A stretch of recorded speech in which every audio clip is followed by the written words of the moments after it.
Back again with another video. What's going on, y'all? So this one we about to react to is going to be coming from the YouTube channel Dries Cattels.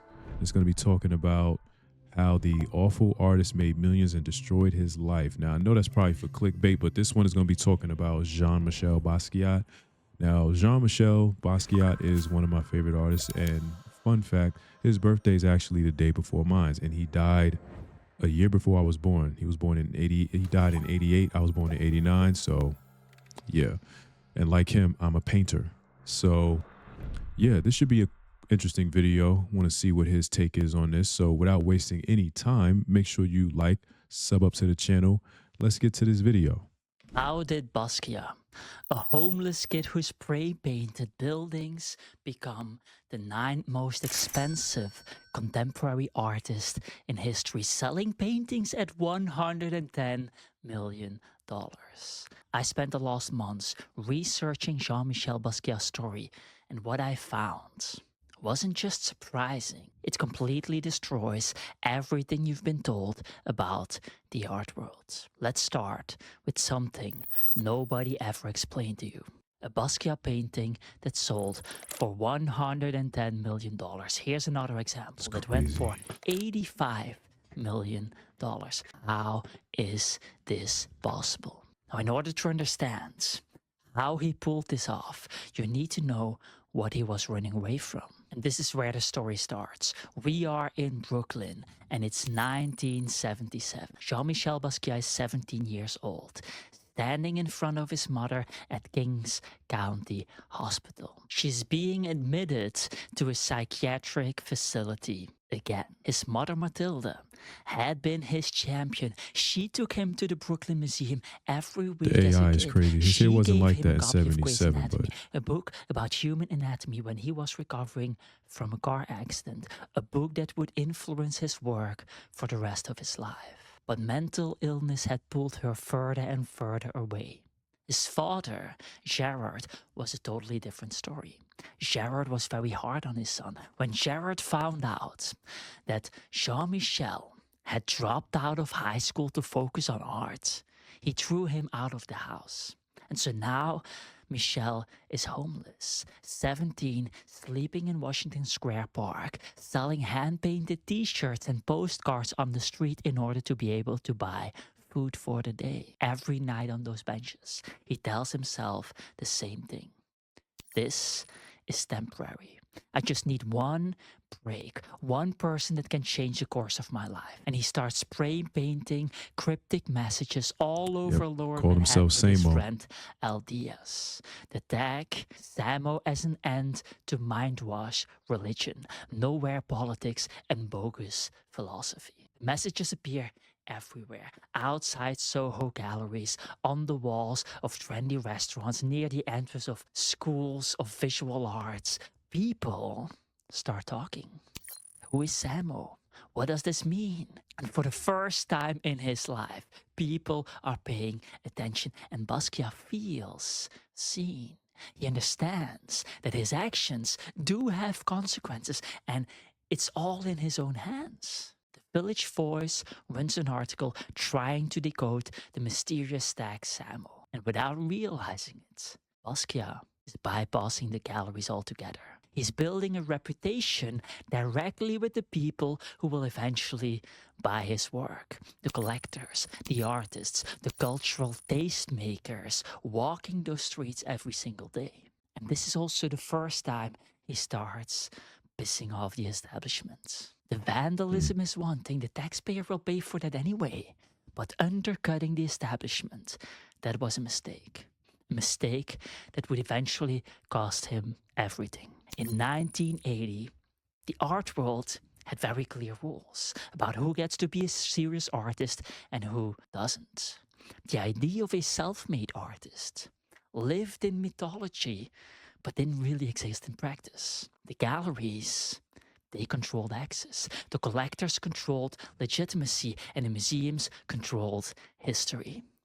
You needed formal training from an elite institution like Yale or RISD or Central See, this is why, honestly, being an artist in today's time is so much more satisfying.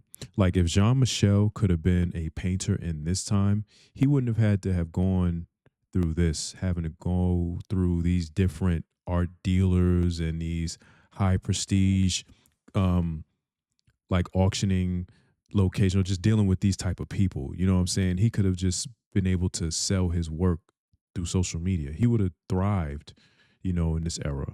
Martins.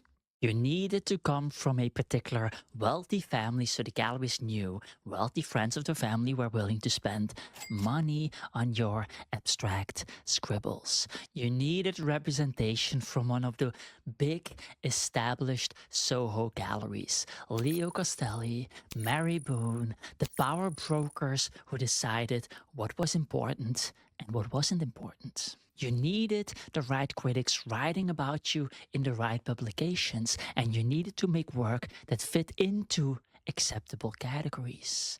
The galleries wanted neo expressionism, minimalism, and conceptual art. Unlike popular opinion, galleries don't actually want original artworks. They want artworks that have proof of demand among collectors, so the risk is minimal. And proof of demand, from their perspective, means art that is similar to the art that already sells. On top of all of this, you also needed to be white. All things Basquiat simply didn't have. And so Basquiat realized it would need to come from himself and not the established order. In June 1980, curator Diego Cortés invites Basquiat to participate in a massive group exhibition called the Times Square Show, held in an abandoned building near Times Square. It's not a prestigious venue, it's literally a condemned former massage business. But it's where everyone in downtown art scene goes to see what's actually happening, goes to see what's trendy. Basquiat shows up with paintings that look like nothing anyone else made. They're chaotic. Words and images collide. Anatomy mixed with African masks, mixed with street language that seems to come out of nowhere, mixed with art history references. They're strange, unique, and more importantly, impossible to ignore. Basquiat watches from the corner as people stop in front of his work. His heart is pounding in his chest. What if they hate it? A person in suit comes over and tells him how much he loves his work. Basquiat warms up from the inside. For the first time since his mother took him to the museums, he feels seen for what he has to say. People who recognize the Samo, they recognize it from the streets, were now connecting those tags to an actual person making actual paintings. The underground reputation he'd built was converting into real attention. But the establishment had a way of dealing with artists like him. They couldn't ignore him, so they tried to contain him. It's 1981 and the Times Square show has just ended. Basquiat is 20 years old, crashing with friends, still broke, but people are starting to notice his work. He doubts whether or not this is the right strategy because he's still not making any money. And he starts to wonder if his father was right all along, if art is just a fantasy, if he should have stayed in school and get a real job. And then he meets someone at a downtown party who will change everything. Andy Warhol. Warhol is already a legend. Yeah, he's probably going to mention it, but Andy Warhol, I think he ran into him in a coffee shop and he gave him, I guess, these like trading cards or something like that. And Andy Warhol was just really, really amazed. Now, for what I researched at this point, Andy Warhol wasn't no longer at his peak when it comes to his art career. So, at least that's what I read. The Campbell soup cans, Marilyn Monroe, The Factory. He'd been famous for decades. But here's what art historians miss because they don't understand what goes on in the mind of an artist. By 1981, a lot of people thought Andy Warhol was finished, that his best work was behind him, that he'd become more interested in celebrity culture than art. And Warhol saw something in Basquiat immediately. Maybe he saw himself, the outsider who broke into the art world on his own terms. Or maybe he just recognized raw talent when he saw it. And then he invited Basquiat to his studio.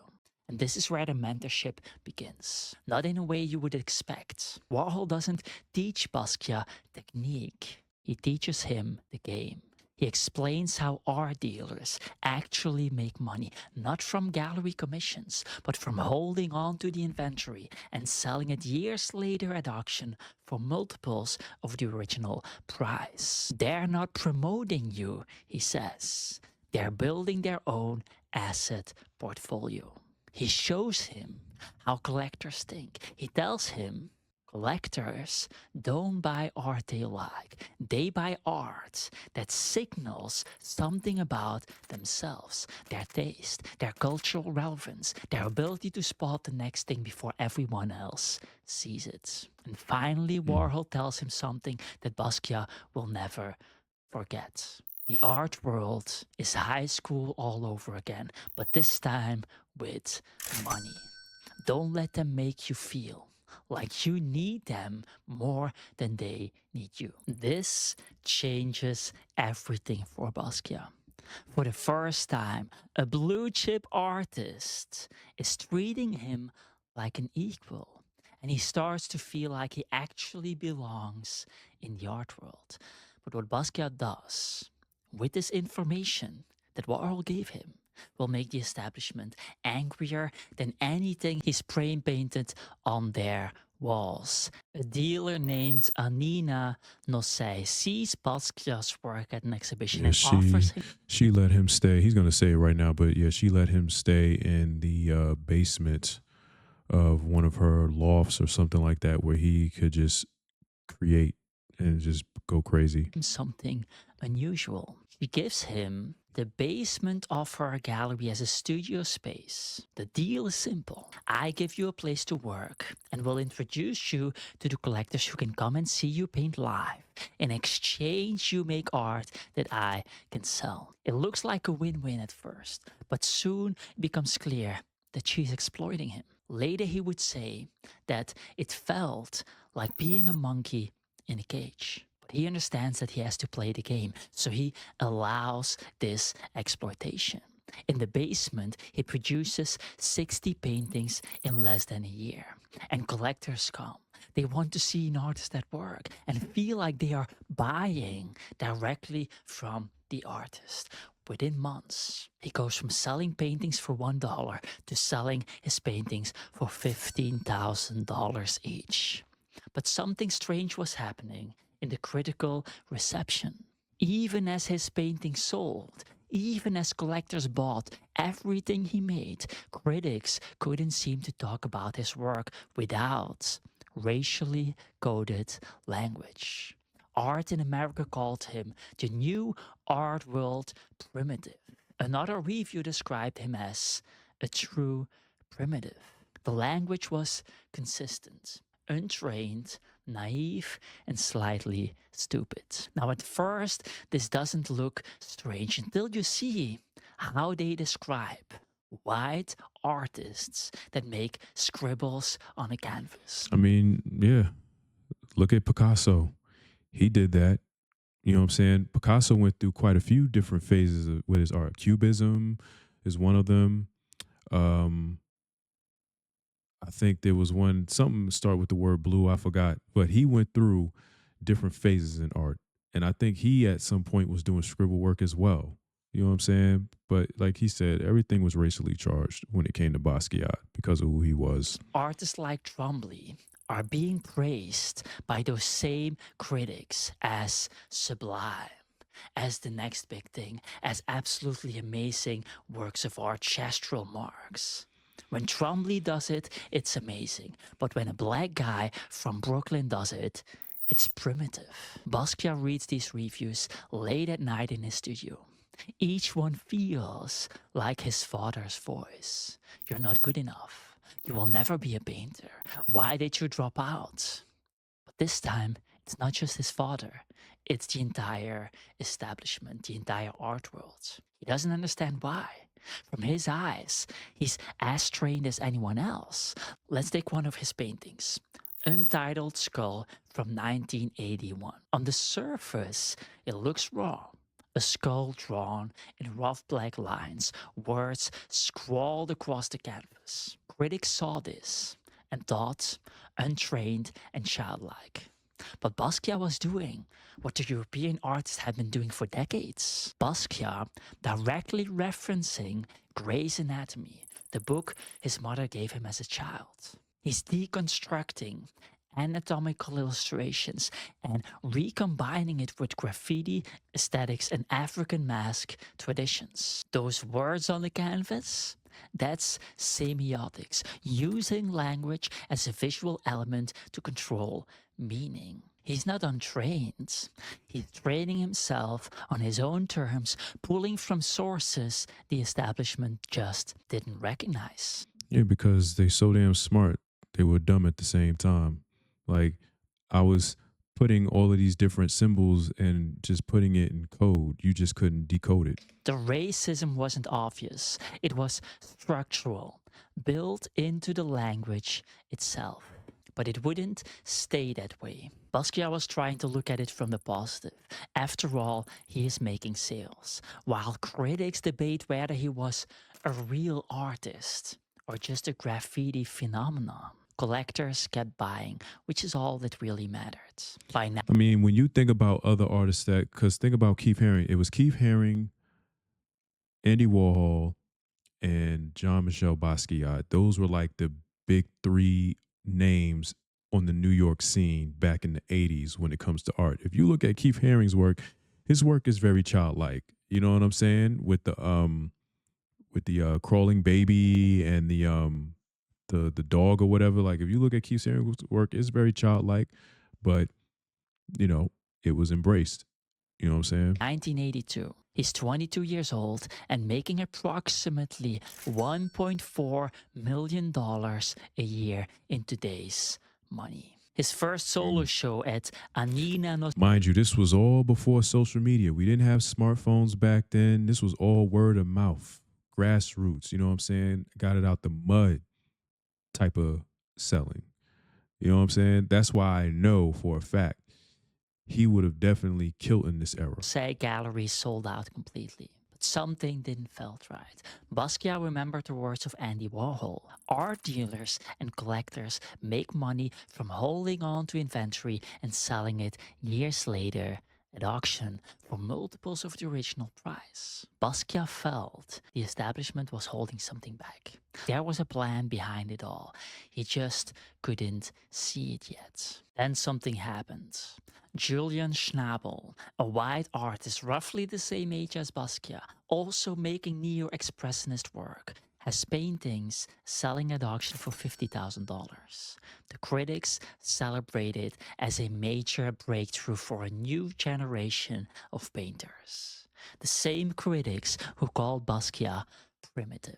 And Basquiat sees this. He sees the double standard in real time. It's not anger he feels this time. It's clarity. They will never accept him, not because his work isn't good enough, but because he will never be wide enough. Fine, he tells himself. If they don't let me in, I'll kick down the door myself. And so he gets focused. He starts painting bigger and better, more ambitious and more in their face. He paints Prophet 1, a direct commentary on how the art market commodifies artists. If you look at this painting, you see a figure in a red suit that wears a crown, but the face is a skull with clenched teeth. On the left side, there were numbers and calculations scrawled across the canvas, Roman numerals and accounting marks. The critics saw chaos, but here's what Basquiat was actually saying. The art world doesn't see artists as people, they see us as profit centers. The crown skull is calculating the value while humanity underneath is already dead. Certainly something that aged well in times of AI. It's a direct commentary on how the market was consuming him even as it rejected him. Regardless of Yeah. whether the critics understood him, the works started selling for more. $25,000, then $30,000, then $50,000, matching Schnabel's auction record. The galleries that rejected him 2 years earlier are now calling constantly, begging for inventory. But Basquiat remembers what Warhol taught him. They don't want to help you, they want to own your upsides. So when Mary Boone, one of the most powerful dealers in New York, offers him a deal, he negotiates something almost unprecedented. He refuses to give her exclusivity. He'll show with her gallery, but he'll also keep selling directly to collectors. And he'll work with other dealers in Europe. The gallery system was designed to trap artists into dependency. And so Basquiat just rewrote the rules entirely. And Warhol's advice made it possible. Basquiat, at this point, is walking circles around the establishment. But for how long, we'll yet to see. Because the establishment is not going to let Basquiat get away with this. In 1983, Warhol invites Basquiat to do a collaboration. For Basquiat, this is everything. Everything he's been working towards. Validation. Someone he actually respects. Someone who built a career on his own terms and survived. And more importantly, one of the most famous artists alive. So Basquiat is thrilled. If the critics are not going to accept him alone, maybe they'll accept him when he's standing next to one of the greatest of all time, Andy Warhol. They start making paintings together. Warhol lays down corporate logos and advertising imagery with silkscreen techniques. And then Basquiat comes in and paints over them, defacing them, recontextualizing them, turning Warhol's cool detachment into something much more primal. Over the next 2 years, they produce over 160 collaborative paintings, and the art is astonishing. The establishment wants to keep him in a box. Fine, he's breaking out of it with one of the most famous artists in the world by his side. For the first time, Basquiat feels like he's Interestingly not enough, finding alone. they didn't receive it very well. He's probably going to say that the critics didn't take to it very well, which that just goes to show you they didn't see the vision at that time. They wasn't ready for that yet, because Sloan, if you know, he's an artist from he's from Nigeria, but he's primarily from the UK, black artist. He just recently did collabs with Opaque. He's an artist that I follow, so he does like a lot of cartoony type of artwork and stuff like that. Very dope artist. And they kind of did a collab like that, because Sloan, his work tends to be very loud. You know, he likes to do like the whole big lips and clown type of looking stuff. So he basically went over Opaque's artwork, kind of like what Basquiat did with Andy Warhol, where you got a company logo and then Basquiat puts his work on top of that, you know, to express the collaboration. You know what I'm saying? Today it's accepted, but back then they just wasn't rocking with it. And in September 1985, the collaborative paintings are finally shown at the Tony Schiavazzi Gallery in New York. Basquiat is nervous. This is it, he tells himself. His hands are shaking when he arrives at the gallery. This is the moment everything changes. If Warhol, the most famous artist alive, believes in him, how can the critics keep saying he doesn't belong there? And then the reviews come in. The next day, Basquiat can't believe it. How could they even say that? The New York Times, Vivienne Renoir from the New York Times writes, "Last year I wrote of Jean-Michel Basquiat that he had a chance of becoming a very good painter, providing he didn't succumb to the forces that would make him an art world mascot. This year, it appears that those forces have prevailed. The collaboration looks like one of Warhol's manipulations. Basquiat, meanwhile, comes across as all too willing an accessory. Another critic calls him Warhol's dog. The promotional poster of the show, the one with both artists in boxing gloves, declares Warhol TKO in 16 rounds. The message is clear. You're not Warhol's equal. You're his pet project, his mascot. Prove that he's still relevant." And Basquiat becomes furious. Nothing he does gets him a foot in the door. He even starts doubting Warhol. Could this have been what Warhol's plan was all along? And so he stops going to Warhol's studio, stops calling. Warhol writes in his diary, Jean-Michel is so complicated. You never know what mood he's in or where he stands. He gets really paranoid and accuses. You're just using me. That's all you're doing. And the next day, he's guilt-ridden and apologizes and all of those things. The criticism finally gets inside of Basquiat's head. And Basquiat sits in his studio, holding the newspapers. And he reads the word mascot over and over and over again until it feels like an identity. Maybe that's all he'll ever be. Not an artist, a curiosity, a monkey in a cage. And from that point on, every success feels tainted. He starts believing that every collector who buys his work buys it because it's exotic, a black artist. See, the problem with, back then is that, nowadays, people don't give a shit. You know what I'm saying? Artists, like, we just have this, like, don't give a shit attitude. We're just going to do what we're going to do. Fuck the critics. You know what I'm saying? My supporters are going to rock with me.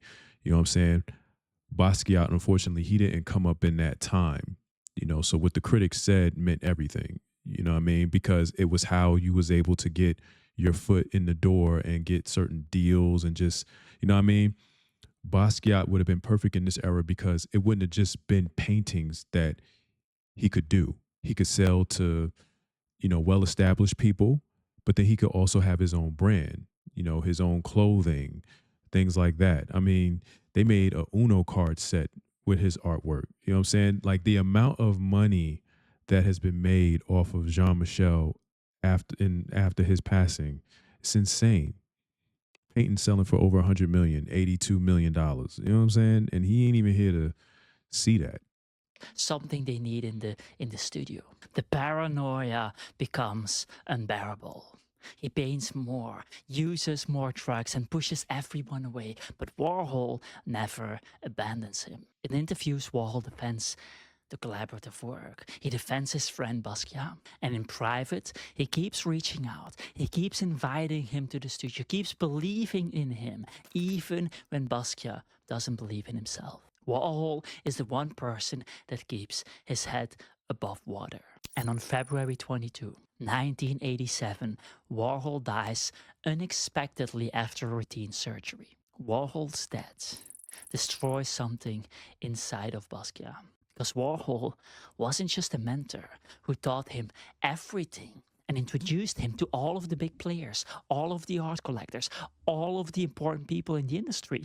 Warhol was proof that you could succeed in the art world on your own terms and survive it. And without Warhol, Basquiat starts to spiral. He isolates himself in the studio. He paints obsessively, sometimes finishing multiple large paintings in a single day. His drug use escalates. The art world that spent years trying to tear him down now watches like vultures waiting. In 1 year, and 5 months after Warhol died, on August 12, 1988, Jean-Michel Basquiat dies of a heroin overdose in his loft in Great Jones Street.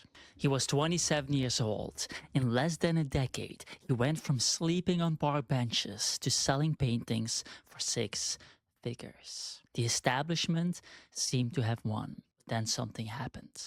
The prices of his art skyrocket. One artwork is sold for $110 million, which is more than the entire oeuvre of Yeah, because see, he's gone now.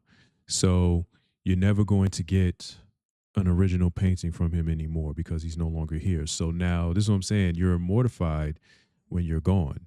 You know what I mean? But you're not appreciated when you're here. You feel me? And that's messed up. That is really, really messed up. Apple combined. Total oeuvre of Basquiat's work becomes priceless and not something a single human or institution on earth can ever buy. But this begs the question, what actually happened?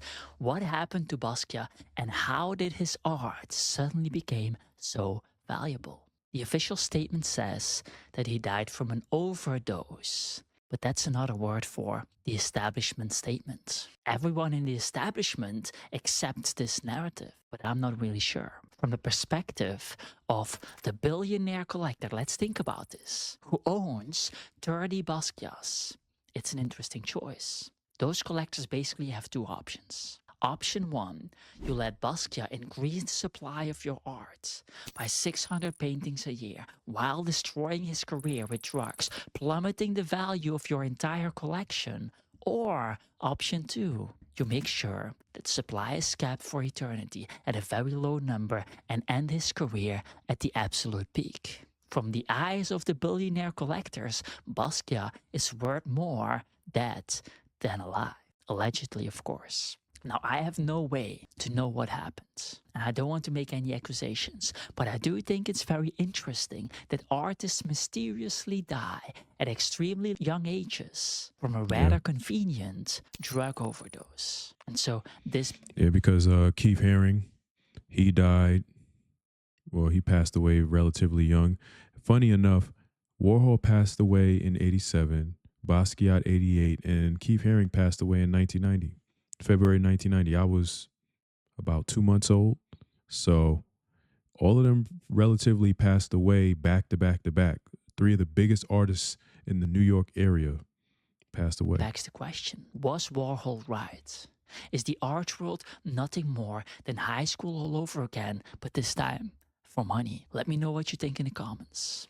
And for those who want to learn how to build an art career disconnected from the establishment, all right, that's going to be the end of the video.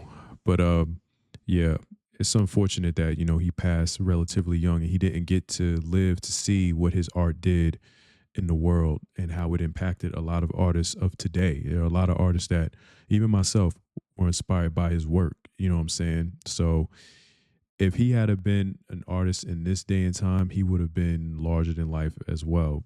And he would have had other means to make money besides painting. He could have jumped into making clothes and doing collaborations with like Uno or just all these different things and been creating those different revenue streams for himself. But back then, all you had was art. I do know Keith Haring had opened up a pop-up shop during his life, you know, while he was living in New York, and he was selling his stuff on T-shirts and just different things. So he found another way or avenue to make money. Keith Haring wasn't necessarily like a painter in the traditional sense where he painted on canvas and stuff like that, but he did paint on walls and stuff like that. So yeah, but that was interesting. That was interesting. I'll be sure to link this video in the description in case you want to check out this guy's channel. Make sure you support him. If you made it this far into my video, like I always be telling y'all, I appreciate it. It means a lot that y'all be watching my videos. You know what I'm saying? Make sure you like, sub to the channel. Let me know down below what you thought about this video. And until the next one, it's Robbie. I'll see y'all later.